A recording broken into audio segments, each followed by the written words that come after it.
Kalau calon guru penggerak aja mungkin anggapannya udah susah tuh, apalagi kalau pengajar praktik misalnya. Kemudian apa yang kita lakukan untuk siswa? Itu yang utamanya.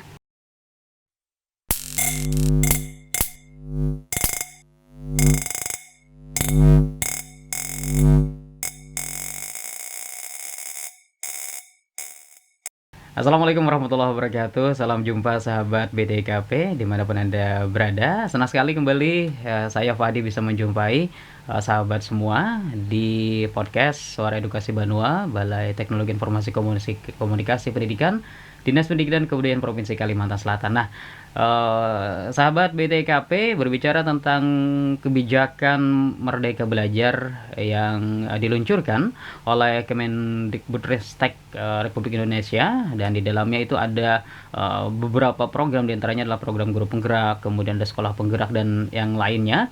Nah, di mana tentu ini dilakukan sebagai salah satu langkah untuk pencapaian tujuan pembangunan pendidikan secara nasional. Nah, dalam program guru penggerak itu ada beberapa yang dilibatkan. Selain calon guru penggerak atau CGP, juga ada fasilitator yang dulunya pelatih ahli, dan juga ada yang namanya pelatih pengajar praktik gitu ya. Dan nanti kita akan berbincang dengan salah seorang pengajar praktik dari program guru penggerak ini yang juga merupakan anggota dari tim pengembang ICT Kota Banjarmasin yang sudah hadir di studio kita, Ibu Desi Hairina SPD MPD, guru di SMK Negeri 4 Banjarmasin. Assalamualaikum Bu Desi, apa kabar? Waalaikumsalam warahmatullahi wabarakatuh. Alhamdulillah Baik ya, terima kasih hadir di podcast kami di kesempatan kali ini, dan tidak terlalu sibuk ya. Karena bulan Ramadan. Iya, jadi tidak terlalu sibuk ya, karena bulan Ramadan ini sibuk nyari takjil aja biasanya ya. Nyiapin sahur dan sebagainya. Baik, kita nanti bincang-bincang sejenak begitu ya tentang peran Bu Desi dalam program guru penggerak itu sebagai apa. Kalau tadi kita singgung di awal, ini terkait dengan pengajar praktik ya. Ini biasanya kan mungkin banyak yang lebih tahunya cuma guru penggerak atau sekolah penggerak atau Merdeka Belajar, tapi mungkin jarang sekali disinggung terkait dengan peran dari pengajar praktik. Nah, sebelum kita bicara itu, bisa diceritakan Bu Desi ini, kalau tadi saya sampaikan sebagai guru di SMK Negeri 4 begitu ya, betul ya? Iya, betul. Saya di jurusan Tata Kecantikan. Saat ini juga diamanahi sebagai kepala program Tata Kecantikan. Ya benar gitu ya, pas aja kalau Tata Kecantikan ini sepakat kru di sini begitu ya. Kalau Ibu Desi ini sebagai ketua program gitu ya? Iya. Ketua program. Kaprodi gitu ya, Kaprodi dari Tata Kecantikan di SMK Negeri 4. Tapi basicnya memang dari Tata Kecantikan kah atau?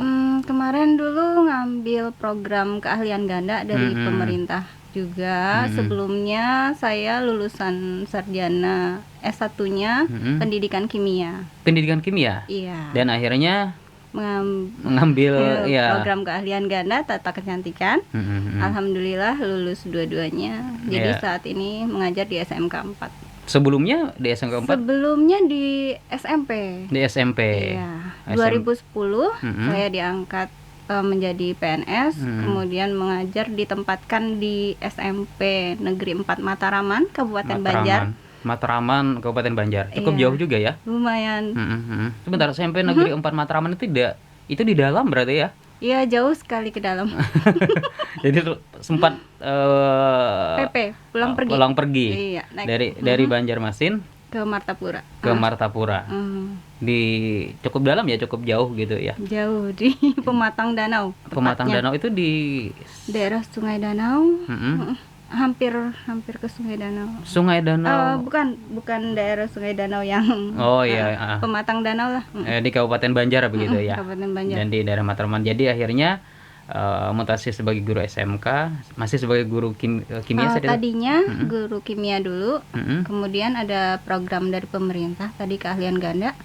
Ikut seleksi, alhamdulillah lulus, dan kemarin di sana termasuk 3 terbaik secara nasional. Wow, luar biasa. Jadi cukup banyak juga ya prestasinya, dan selain aktif sebagai guru juga di Tembang ICT juga begitu untuk Kota Banjarmasin. Dan banyak kegiatan-kegiatan lain. Nah, kita bicara tentang pengajar praktik Oke. Begitu ya sebutannya, pengajar Iya, praktik, pengajar praktik. program guru penggerak. Penggerak. Ini sebenarnya apa sih pengajar praktik ini? Pengajar praktik ini lebih berperan pada pendampingan. Kita mengarahkan CGP, calon guru penggerak itu bagaimana agar mereka bisa dapat menjadi sebagai pemimpin pembelajaran. Kan guru penggerak itu disiapkan sebagai pemimpin pembelajaran. Nah, kita di sini berperan untuk mendampingi mereka di lapangan. Jadi ada pendampingan individu, kemudian mengarahkan dalam melakukan aktivitas pembelajaran di sekolah mereka untuk aksi nyatanya. Jadi langsung mendampingi para calon guru penggerak ini ya? Benar. Bimbingan-bimbingan seperti itu begitu ya? Bimbingan dan juga langsung ke sekolah-sekolah atau seperti apa? Iya, untuk pendampingan individunya kita langsung ke sekolah mereka masing-masing. Pendampingan bimbingan di sini sebenarnya lebih ke sharing. Karena memang untuk menjadi seorang PP atau pengajar praktik kita ada seleksi tersendiri. Syaratnya harus memang sudah pernah memimpin kegiatan. Jadi pernah aktif dalam kegiatan Iya, begitu ya. Jadi memang ada, tidak serta-merta seorang guru seperti Bu Desi misalnya itu dijadikan langsung pengajar praktik, tapi melalui proses seleksi begitu ya. Iya. Seleksi seperti apa? Oke, seleksi kemarin di SIM PKB muncul, kita akses lamanya. Ada yang pertama mengisi berbagai macam pertanyaan administrasi dan lain-lain. Kemudian ada seleksi wawancara. Setelah itu baru kita diberi pembekalan. Ada beberapa tahapan gitu yang Iya, ada diikuti. 3 tahapan. Ada proses administrasi di SIM PKB begitu ya. SIM Ini mungkin PKB. para guru-guru juga akrab sekali dengan namanya SIM PKB begitu ya. Dan ini pasti berhubungan dengan teknologi sebenarnya, karena SIM PKB kan Pasti. diakses melalui online begitu ya. Nah, 3 seleksi tersebut, administrasi, kemudian ada wawancara, itu kemudian terakhir ada Praktik mengajar. praktik mengajar itu Iya. Simulasi. Nah, jadi kemarin saya seleksinya setelah wawancara itu kita praktik simulasi mengajar secara daring. Jadi ada tim penilai di sana 2 orang. hampir mirip dengan instruktur begitu ya. Iya. Instruktur kurikulum kalau dulu ya. Jadi ada itu, dan itu oleh kementerian langsung. Oleh kementerian langsung. Jadi saat itu dihubungi oleh, ingat saya, Mbak Alma kalau namanya. Mbak Dari Alma, Kementerian dari Kementerian Pendidikan Kebudayaan. Iya. Dan proses itu susah tidak sih, Bu? Kalau kita memang pengen ya, suka, insya Allah lancar aja. Tapi ada yang sulit kan tentu ya. Menurut saya sih tidak begitu. Oh iya, kalau menurut Bu Desi tidak begitu. Tapi kan banyak nih ya begitu ya. Kalau calon guru penggerak aja mungkin anggapannya udah susah tuh, apalagi kalau pengajar praktik misalnya. Tapi adakah perbedaan antara misalnya, walaupun Bu Desi terpilih sebagai pengajar praktik kan, mungkin apakah ada perbedaan dengan CGP untuk tahapan seleksi? Kalau CGP mereka memang dari awal, saat ini dulu saat angkatan 1-2 itu seleksi pengajar praktik memang tidak dari CGP, sedangkan sekarang harus dari CGP untuk mengajar praktiknya. Tapi kemarin kami mungkin karena kurang tahu kenapa ya, kami diberi pembekalan kembali, penyegaran, lebih tepatnya penyegaran pengajar praktik untuk angkatan 8 nanti. Jadi untuk yang CGP boleh ikut, tapi yang di angkatan 4, 5, 6 untuk nanti menjadi PP seleksi dulu di angkatan 8. Sedangkan kami yang angkatan 1, 2, 3, 4 ini disegarkan kembali PP-nya untuk menjadi PP lagi di angkatan 8. Ibu Desi angkatan keberapa? Angkatan 2 saya, angkatan 2 Iya. gitu ya. Dan saat itu masih belum ada untuk CGP-nya, Iya, belum ada. belum Hanya ada. disiapkan untuk Iya. pendamping untuk itu. Iya. Susah untuk tidak jadi pengajar praktik? Ini kan kalau tadi disampaikan Bu Desi, ini harus berbagi nih gitu kan. Nah, artinya pengajar praktik ini kan sebutlah dalam tanda kutip bebannya itu kan lebih besar dari calon guru penggerak. Iya. Alhamdulillah saya kemarin kan sudah lolos seleksi, kemudian kita dibagi beberapa orang CGP. Jadi satu orang PP itu megang 4 orang, mendampingi 4 orang CGP.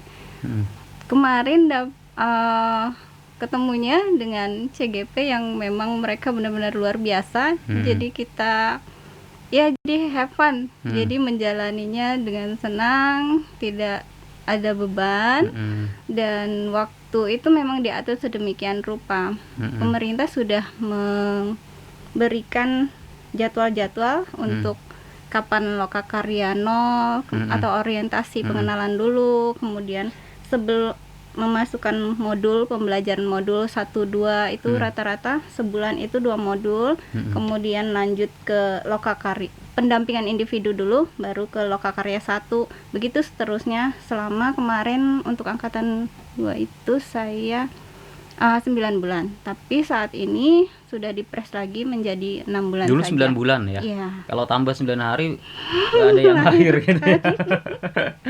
Nah, ada tidak syarat khusus Bu, prestasi-prestasi misalnya yang mendukung untuk bisa masuk misalnya menjadi PP. Iya PP. Iya. Mungkin saja prestasi atau apa. Misalnya kan kayak Bu Desi pernah tadi berhasil ini di kegiatan-kegiatan Iya, aktif di beberapa kegiatan. termasuk juga kalau tidak salah sempat ke luar negeri juga ya. Iya, alhamdulillah. Itu dari kementerian juga kah? Dari kementerian juga, pusat langsung. Kemarin seleksi juga untuk 1.000 guru yang ke luar negeri. Sebenarnya saya ikut daftar, cuma saya ke 1.001 kayaknya itu. Jadi nggak bisa ke Jepang kalau tidak salah Bu ya. Iya. Ya ke Jepang ya. Jadi bisa saya ngajak ngobrol bahasa Jepang gitu ya. Oke. Arigato. Taunya arigato saja saya. Baik. Tadi ada syarat-syarat khusus seperti itu? Iya, minimal kalau PP harus mengajar 5 tahun. Kemudian pernah memimpin kegiatan. Kalau saya di sekolah itu kemarin dulu pernah jadi koordinator Adiwiyata. Alhamdulillah membawa SMK 4 ke Adiwiyata Mandiri. Oh, jadi apa ya yang mendukung itu ya, Iya. salah satu faktor pendukung juga sebenarnya itu. Kegiatan di sekolah. Dan itu saat wawancara mungkin tergali gitu ya. Iya, dan itu memang ditanyakan mereka. Kemudian apa yang kita lakukan untuk siswa? Itu yang utamanya. Apa saja yang pernah kita peran kita untuk dampaknya kepada siswa. Jadi apa impact yang bisa kita berikan kepada siswa begitu ya. Dan apakah saat itu kan informasinya itu tahun berapa itu? 2020 Ini 20 ya? Iya. Saat Mas Menteri ini ini ya melaunching Merdeka Belajar itu, dan salah satunya tentang guru penggerak itu udah disiapin. Itu Iya. kan informasinya masih kayak abu-abu seperti apa. Dari mana ya akhirnya referensi didapatkan itu Bu? Sering ngobrol sama teman-teman. Saya juga aktif di organisasi, kemudian komunitas kita di ICT Kota Banjarmasin. Saling tanya jawab gimana. Yang pasti mereka menginginkan bahwa seorang guru itu bisa berdampak pada murid sesuai filosofi Ki Hajar Dewantara yang menghamba pada murid. Ya, dalam artian jadi segala sesuatu yang kita lakukan itu berdampak pada murid. Berarti bagaimana kemudian konsep Merdeka Belajar yang tadi ruhnya itu adalah dari Ki Hajar Dewantara tadi, yaitu benar-benar dilakukan saat ini kepada para murid-murid begitu ya? Iya, betul sekali. Nah, kalau tadi Bu Desi menyampaikan bahwa bagi Bu Desi sih tidak ada kesulitannya berarti, tapi saya pikir tidak, pasti ada sih ya. Artinya ketika ada merasa kesulitan kan ada solusi yang kita temukan. Kalau tadi saling sharing dengan kawan-kawan. Nah, paling tidak ini sebagai referensi sih kepada kawan-kawan yang mungkin ingin juga menjadi pengajar praktik, terutama yang sudah lulus ya, jadi guru penggerak ya. Iya. Kalau yang dari CGP insya Allah lebih mudah karena mereka sudah pernah menjalani program guru penggerak. Untuk menjadi PP lebih pada kita bisa sharing, saling berbagi, kemudian bagaimana berkomunikasi dengan orang lain. Jadi di situ saat pembekalan itu nanti diajarkan bagaimana coaching. Jadi tidak coaching itu melatih Bu ya, iya, kan? meow gitu ya. Kucing. Itu kucingnya. Ya. Kucing gitu ya. Ya, terus Dan nanti kan jadi ke kucing saya. Ya lebih pada partner lah. Jadi guru itu tidak mendoktrin sesuatu, tapi mengarahkan, lebih mengarahkan. Jadi kalau tadi posisi pengajar praktik ini adalah teman gitu ya, teman sharing dari calon Guru penggerak. Satu PP ini, satu pengajar praktik ini bisa berapa calon guru 4 penggerak? sampai 8 orang. Ada yang 3 Dan ibu tergantung kuota. Ibu kemarin sempat berapa? 4 orang. 4 orang. Ya. Jadi di tengah-tengah middle saja ya. Tidak mau ambil yang 8 misalnya. Tergantung kuota. Tergantung kuota. Itu di semua jenjang satuan pendidikan? Iya, semua jenjang pendidikan. Kalau yang saya punya TK dan SD. Berarti dari jenjang PAUD ya, PAUD TK sampai SMA. Jadi semua jenjang ini di Merdeka Belajar, tapi di program guru penggerak. Kalau di perguruan tinggi kampus Merdeka begitu ya. Apa Ibu kesulitan tidak Bu ketika sharing dengan kawan-kawan ini? Kan apalagi saat itu awal-awal begitu ya. Nah, kan kita bekal juga, tapi semangat sih yang ada gitu kan ya, motivasi dari kementerian misalnya. Dulu sih bangga gitu ya kalau gitu.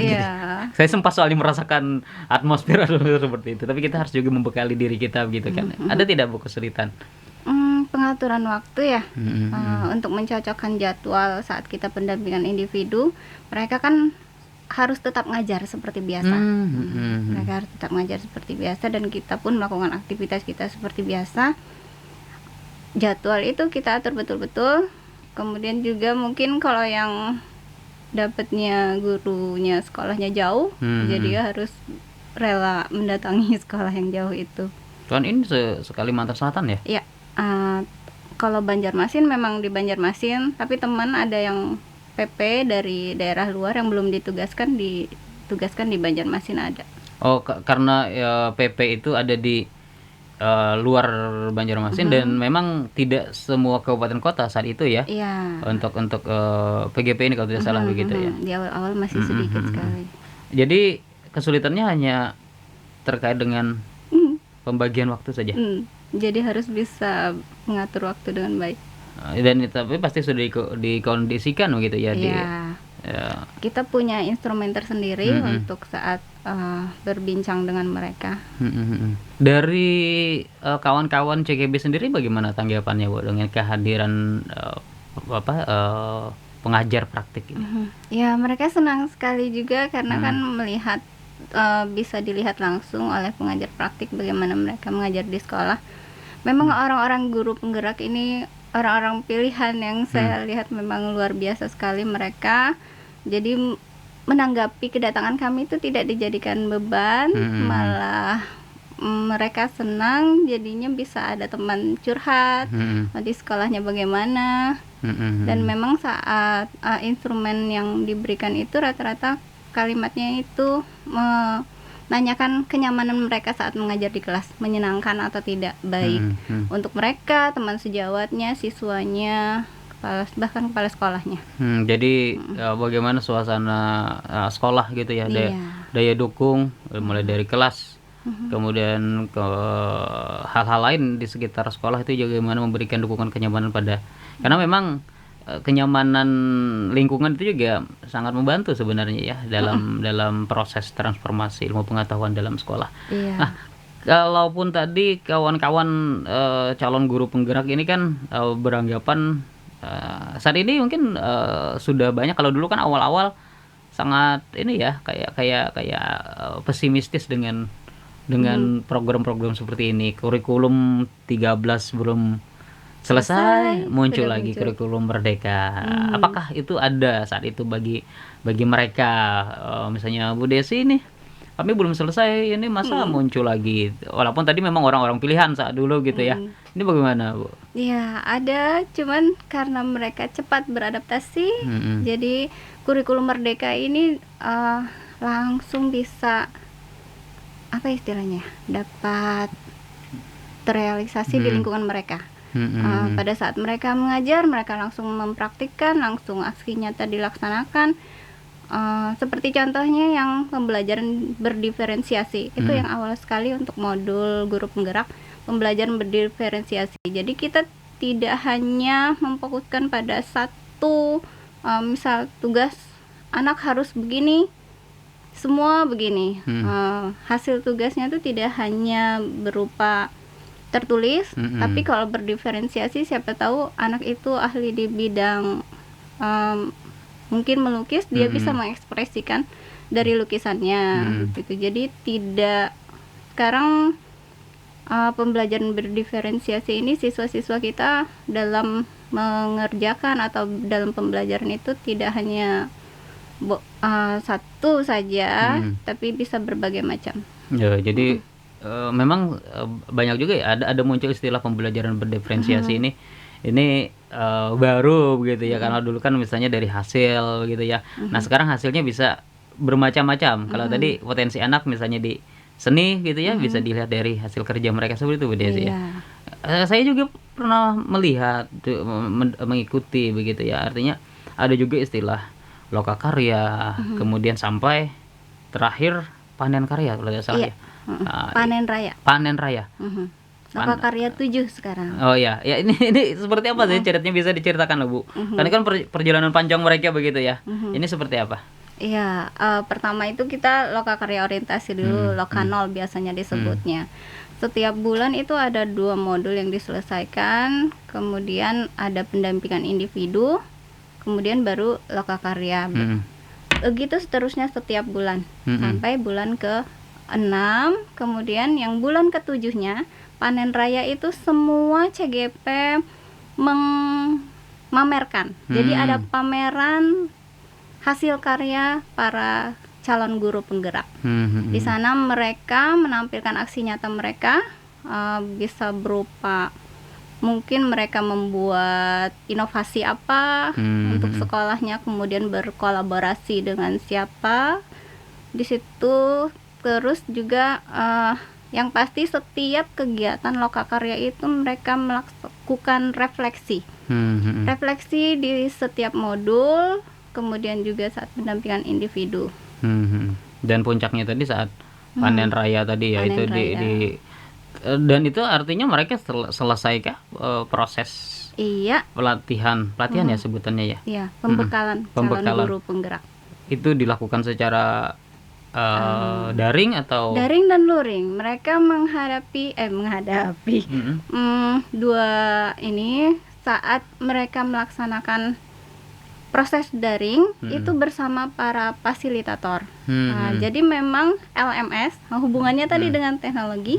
LMS kita di Guru Penggerak itu menggunakan Learning Management System. Di sana sudah ada semua materi-materi, kemudian tugas-tugas, kemudian upload di sana semua. Kalau tadi Bu Desi singgung juga bagaimana kemudian kawan-kawan CGB ini mereka berkolaborasi dalam LMS. Nah, artinya mengoptimalkan kemampuan TIK itu sangat penting. Teknologi informasi komunikasi ini sangat penting. Nah, juga mungkin bisa dihubungkan juga dengan program guru penggerak, atau mungkin juga saat Bu Desi misalnya menjadi pengajar praktek, bahkan mungkin ketika capaian-capaian sebelumnya ini kan paling tidak memberikan semacam referensi juga bagi kawan-kawan yang ingin bisa seperti Ibu Desi. Bagaimana? Mereka kan yang pasti dipersiapkan untuk sebagai pemimpin pembelajaran. Pemimpin pembelajaran pastinya guru penggerak ini saya yakin mereka sangat ingin belajar. Motivasinya untuk belajar itu pasti sangat tinggi. Dan saya yakin mereka pasti juga ingin belajar teknologi. Nah, teknologi di sini memang punya peranan penting dalam program pendidikan guru penggerak.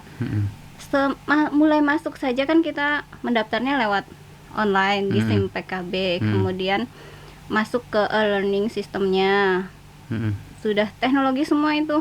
Kemudian saat melakukan tugas-tugas, juga ngirim tugas-tugas, kita dulunya centang hijau. Jadi pejuang centang hijau. Para CGP kita sebutnya pejuang centang hijau. Mereka di situ kalau tidak mengisi semua tidak bisa terus lanjut ke ini. Dan itu kita yang motivasi terus biar mereka terus mengisi supaya bisa tetap lanjut ke tahapan modul-modul selanjutnya. Pejuang centang hijau gitu ya. Dan itu di LMS semua? Semua di LMS. Apa jadinya jika TIK ini tidak dikuasai ya? Untuk saat elaborasi dan kolaborasi juga menggunakan Google Meet. Jadi memang PP harus bisa membuat room meet-nya. Ada ngebornya juga. Ngebor? Iya, istilah kami ngebor. Ngebor room. Oh iya. Breakout room. Oh iya. Breakout room ya. Ngebor gitu ya. Bikin ngebor. Breakout room. Dan itu tentu tak lepas dari bagaimana pendaya gunaan TIK. Nah, sebenarnya menurut Bu Desi seperti apa sih seorang guru itu? Tidak mesti guru penggerak juga kan? Tapi apakah semua guru ini nanti harus menjadi guru penggerak atau seperti apa? Sebaiknya memang target pemerintah seperti itu, semua menjadi guru penggerak yang memang kurikulum merdeka ini semoga terus berlanjut ya. Jadi teknologi itu memang kita harus bisa terus mengikuti. Nah, teknologi terus berkembang agar kita bisa menjadi guru yang memang sebagai teladan, apalagi anak-anak sekarang kan mereka sepertinya lebih canggih dari kita untuk penguasaan teknologi dan kita tidak boleh ketinggalan. Ketinggalan. Memang siswa-siswa sekarang jangankan mungkin di tingkat SMA, SMK, di SD saja juga mereka terutama penggunaan gawai gitu lah, gadget ini mereka itu bisa luar biasa begitu Bu Desi ya. Jadi bagaimana guru berusaha paling tidak mengimbangi itu. Mengimbangi dan mengarahkan bagaimana penggunaan aplikasi-aplikasi yang sudah banyak sekali itu bisa digunakan untuk pembelajaran. Kalau kami di SMK itu memang penggunaan teknologi dimanfaatkan untuk pembelajaran seperti membuat anak-anak kan contohnya saya nih ada praktik. Mereka membuat punya salon nih, ceritanya kan kecantikan punya salon. Jadi mereka membuat flyer-flyer itu sudah mulai dengan teknologi, membuat desain grafisnya, kemudian melalui berbagai aplikasi yang digunakan, contohnya Canva di situ. Dan upload itu di media sosial. Jadi media sosial memang digunakan untuk pembelajaran juga. Jadi kami pun menilai melalui keaktifan mereka di media sosial. Jadi media sosial menjadi sarana pembelajaran. Termasuk praktik mereka misalnya kalau tata kecantikan, tata cara facial gitu ya. Facial ya. Saya kira ganti nama ya, facial ganti facial gitu ya. Itu praktik juga. Anak-anak bagaimana mulai dari persiapan, kemudian promosi, menjual, prakteknya, proses baru, terakhir testimoni dari pelanggan. Jadi di SMK itu karena memang segmen ini kan untuk SMK, jadi memang tadi ya SMK bisa gitu ya. SMK bisa, SMK hebat. Itu jadi memang menyiapkan salah satunya tadi bagaimana guru ini mampu mendaya gunakan TIK dalam pembelajaran. Itu memang harus ya Bu Desi? Harus, kurikulum merdeka kan kita dituntut untuk memanfaatkan semua yang ada di sekitar kita. Pembelajarannya tidak hanya fokus monoton satu. Anak-anak sekarang juga tidak begitu suka dengan hanya ceramah saja kan. Jadi harus bisa berinovasi guru-guru kita. Termasuk kan kesulitan juga itu bagaimana guru-guru ya mungkin yang senior ya gitu ya. Tapi ada juga sih guru senior yang memang tidak kalah dengan guru-guru yang lebih muda. Di sekolah saya itu kan implementasi kurikulum merdeka. Jadi sekolah kami SMK 4 melaksanakan workshop. Ibu kurikulum saya tuh hebat banget. Beliau menyusun bagaimana agar kan wajib merdeka mengajar. Guru kan harus bisa melaksanakan IKM itu melalui aplikasi Merdeka Mengajar. Platform Merdeka Mengajar. Platform Merdeka Belajar itu digunakan di SMK 4. Mau tidak mau mereka harus mengikuti pelatihan tersebut sampai ke aksi nyatanya. Jadi bagaimana akhirnya ekosistem yang ada di sebuah sekolah itu semua bergerak. Jadi mulai dari tergerak, bergerak, menggerakkan. Bergerak gitu ya. Ini pas nih. Tergerak, bergerak, menggerakkan. Itu memang dari apa? Tagline-nya dari kementerian. Pas banget dengan Kalimantan Selatan gitu ya. Tapi tidak ada yang kesulitan gitu ya, tapi itu memang sharing. Saling sharing. Iya, benar. Saling sharing, ada deadline waktu dan alhamdulillah semua guru 100% di SMK 4. Dan untuk Kalsel juga yang penggunaan data untuk aplikasi Merdeka Mengajar ini 90% ke atas. Merdeka Mengajar begitu ya. Memang banyak sekali sih terobosan-terobosan dari Kemendikbud ya gitu ya, Kemendikbudristek. Melalui BTKP juga kita selalu berupaya untuk pendampingan guru, termasuk bagaimana akun belajar juga ini dioptimalkan. Rumah belajar, kemudian akun belajar ID juga kan dimaksimalkan. Nah, Bu Desi ini kan juga masuk dalam tim pengembang ICT Kota Banjarmasin sebagai perpanjangan tangan dari BTKP. Nah, yang dilakukan kerjasama dengan BTKP di saat ini seperti apa sih, Bu? Dari tim pengembang. Kan di 13 kabupaten kota sebenarnya ada gitu ya. Nah, untuk Kota Banjarmasin juga ini mungkin seperti apa? Kita sering diikutkan pelatihan kan ya untuk tadi aplikasi berbagai macam aplikasi gitu ya. Iya. Rumah belajar tadi, kemudian pengaktifan akun belajar.id pun dari BTIKP kan kemarin. Beberapa guru kami juga dilibatkan dalam pelatihan sini. Kemudian juga kita SMK 4 kemarin menjuari pembuatan video. Oh iya, video profil.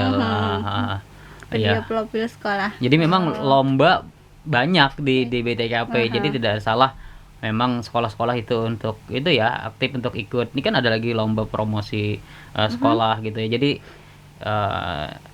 cek saja IG-nya BTKP, biasanya tuh ada informasi jangan check out di e-commerce saja, tapi jangan belanja online yang check out, tapi cek juga apa kegiatan-kegiatan di BTKP gitu ya. Banyak lomba-lomba yang harus diikuti. SMK 4 pernah juara gitu ya. Dan termasuk dengan tim pengembang ICT ya Ibu Desi ya. Kita memang di sekolah itu humas kami juga luar biasa. Kita punya tim-tim yang memang bekerjanya solid. Jadi kita apa-apa tuh bisa saling sharing dan selalu saling dukung. Dan BTKP salah satu sumber gitu ya. Iya. Salah satu sumber yang bisa mendampingi para guru-guru. Iya. Ibu Desi kan pernah juga begitu ikuti pelatihan. Nah, ini kita minta kesannya nih gitu ya. Dengan BTKP ini seperti apa? BTIKP memberikan lewat kemarin saya daftarnya kan lewat online juga, kemudian masuk ke situ saat pelatihan pun alhamdulillah di sini narasumbernya semua luar biasa. Tepuk tangan buat narasumbernya gitu ya. Iya. Langsung praktek, karena langsung praktek itu kan jadi lebih mudah dipahami, apalagi untuk pembelajaran orang dewasa kan. 60%, 80% itu bisa terserap dengan baik dengan melakukan langsung. Jadi memang upaya-upaya yang dilakukan BTKP dalam upaya peningkatan kapasitas dari para guru ini itu terus dilakukan, terutama dalam bagaimana mengoptimalkan TIK dalam pembelajaran yang dilakukan di sekolah. Jadi tidak hanya terhenti di BTKP saja setelah pelatihan selesai, tidak. Tapi dilanjutkan di sekolah-sekolah. Dan Bu Desi rasakan sendiri begitu ya? Iya, dan memang kita membuat RTL kan. Nah, targetnya berapa lama? Jadi setelah itu di sekolah juga diaplikasikan, di-sharing dengan kawan-kawan. Tapi memang berbeda begitu ya Bu Desi ya? Ketika kita menggunakan TIK dalam pembelajaran. Iya, yang pasti memudahkan. Memang awalnya kalau tidak biasa agak sulit, tapi karena kita mempunyai keinginan untuk terus update pengetahuan dan teknologi, dilaksanakan akhirnya jadi kebiasaan dan merasa nyaman dengan sendirinya. Ya, jadi pembiasaan ini ya. Pembiasaan ini yang memang harus dilakukan agak susah, Bu. Agak susah. Membiasakan diri itu ya. Membiasakan semua. Ya, tapi karena berulang-ulang terus, ke siswa juga kita terapkan terus. Jadi akhirnya nyaman dengan sendirinya. Nah, jika ada misalnya guru nih, guru yang pengen misalnya bisa juga untuk pendaya gunaan TIK begitu, apa ada tidak saran Bu bagi mereka ini seperti apa? Kan sumber belajar banyak tuh. Iya, sumber belajar banyak, sering searching lah. Sering searching ya. Sering-sering ikut komunitas, yang pasti ikut komunitas. Komunitas. Di sini kita punya komunitas belajar kan? Komunitas belajar. Di KKG juga ada, MGMP juga ada. Buat kegiatan yang memang berhubungan dengan TIK. Jadi memaksimalkan komunitas-komunitas itu begitu ya. Nah, termasuk bagaimana kemudian Ibu Desi ini akhirnya mengikuti berbagai kegiatan sampai ke luar negeri tadi ya ceritanya itu karena terbantu dengan TIK. Nah, terakhir Bu Desi, closing statement lah gitu ya, supaya bisa memotivasi kawan-kawan supaya bisa juga mungkin mampu begitu dalam pencapaian-pencapaian dari dunia pendidikan misalnya, entah itu dari sisi prestasi atau mungkin pengen jalan-jalan ke luar negeri juga nih gitu ya, dibayarin oleh pemerintah gitu ya. Termasuk bisa menguasai TIK ini terutama dalam dunia pendidikan. Silakan. Saya pribadi menjadi seorang guru ini memang keinginan, dan juga saya merasa dengan menjadi seorang guru kita dapat bermanfaat untuk orang lain. Jadi melakukannya dengan ikhlas, selalu bersyukur atas apapun, kemudian juga bersabar menghadapi apapun. Intinya terharu ya, tidak ya? Jangan Untuk penguasaan teknologi sendiri yang masih kesulitan ada apa mungkin? Terus update, terus belajar, jangan menyerah. Apapun kalau kita ingin, insya Allah semua bisa tercapai. Ya, apalagi sumber belajarnya banyak gitu ya. BTKP juga bisa memfasilitasi itu. Kalau ingin belajar silahkan datang ke BTKP. Terbuka kapanpun gitu, kecuali hari libur. Buka sih, cuma nggak ada. Dan fasilitasnya sekarang saya lihat luar biasa ya, banyak ini kemajuan. Ya, begitu ya. Itu kemarin VR? Ya, virtual reality kita di BTKP juga banyak sih produk-produk dari BTKP yang insya Allah itu bisa baik untuk guru-guru dalam penguasaan teknologi pendidikan begitu ya.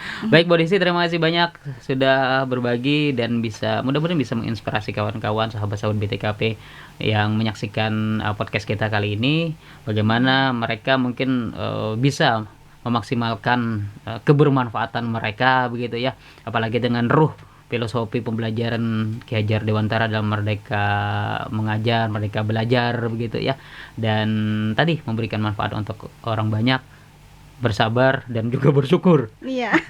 Dan kuasai teknologi itu sangat penting untuk para guru. Baik, terima kasih Ibu Desi atas waktunya, sukses dan sehat selalu ya. Sama-sama. Ya, sahabat BTKP, demikian dialog saya, podcast saya bersama Bu Desi Hairina, dan semoga apa yang kami diskusikan tadi, informasi tadi bisa bermanfaat untuk sahabat-sahabat semua. Sampai jumpa.